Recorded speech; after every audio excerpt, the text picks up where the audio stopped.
नमस्कार मंडळी. मी राजश्री आणि तुम्ही पाहताय राजश्री अनफिल्टर्ड. आपल्याकडे सण येतात, ऋतू बदलतात, पण एक गोष्ट मात्र कायम राहते, ती म्हणजे मोदीजींचे मास्टर स्ट्रोक. आता ताज्या बातम्यांनुसार त्यांनी सोशल मीडियाला एक त्यांचा व्हिडिओ व्हायरल होतोय. ते लाईव्ह आले होते. त्यात त्यांनी काही मुद्दे भारतीयांसमोर मांडलेत, की जसं सोनं खरेदी करू नका, परदेशात जाऊ नका, मेट्रोने प्रवास करा, वर्क फ्रॉम होम करा. अरे वा, म्हणजे साहेबांनी डायरेक्ट मध्यमवर्गीयाच्या खिशालाच लॉकडाऊन लावलंय की काय? आज आपण याच मुद्द्यांची चिरफाड करणार आहोत. व्हिडिओ शेवटपर्यंत बघा, कारण शेवटी आपण शाळा ऑनलाईन करा या दाव्याचाही पंचनामा करणार आहोत. या त्यांनी पहिला मुद्दा असा मांडला की 1 वर्ष सोनं खरेदी करू नका.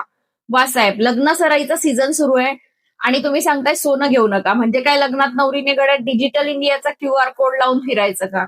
भारताची अर्थव्यवस्था सोन्याच्या आयातीमुळे दबावाखाली येते, हे खरं आहे. पण सामान्य माणसानं जे सोनं खरेदी करतो त्याचं ते इमर्जन्सी फंड असतं. जेव्हा बँका बुडतात किंवा महागाई वाढते तेव्हा हेच सोनं कामाला येतं. अहो, लोकांना सोनं घेऊ नका सांगण्यापेक्षा रुपया का घसरतोय यावर काहीतरी झणझणीत बोला की. यांनी दुसऱ्यांदा सांगितलं की किमान 1 वर्ष प्रवास टाळा, परदेश प्रवास. बरं झालं साहेब तुम्ही सांगितलं. मी तर विचार करत होते की उद्या चहा प्यायला पॅरिसला, परवा नाश्ता करायला लंडनला जायचं, पण आता तुम्ही म्हणताय म्हणून कॅन्सल. पण एक मिनिट साहेब, हा नियम फक्त आमच्यासाठीच आहे का? गेल्या काही वर्षात तुम्ही किती देशांचे दौरे केलेत याची लिस्ट काढली तर गुगल मॅप हँग होईल. म्हणजे तुम्ही गेल्यावर डिप्लोमसी आणि आम्ही गेलो तर देशाचं नुकसान. अहो, काय हा न्याय आहे?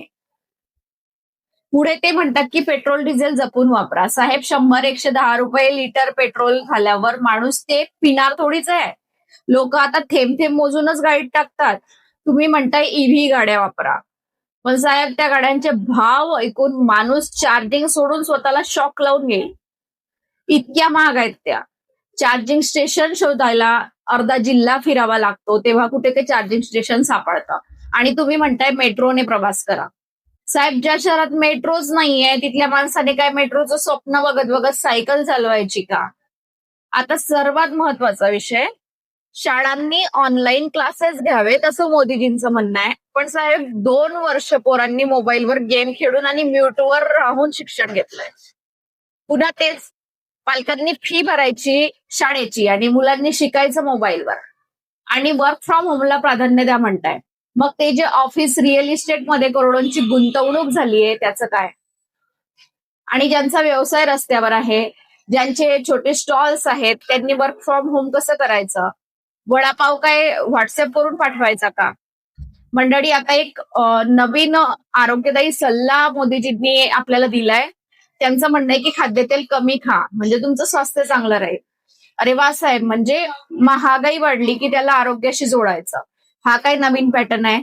तेल महाग झालं म्हणून आम्ही ते खाणं कमी करायचं. उद्या जर मीठ महागलं तर तुम्ही म्हणणार का की ब्लड प्रेशर वाढतंय म्हणून मीठ सोडून द्या? गेल्या काही वर्षात खाद्यतेलाचे भाव गगनाला भिडलेत.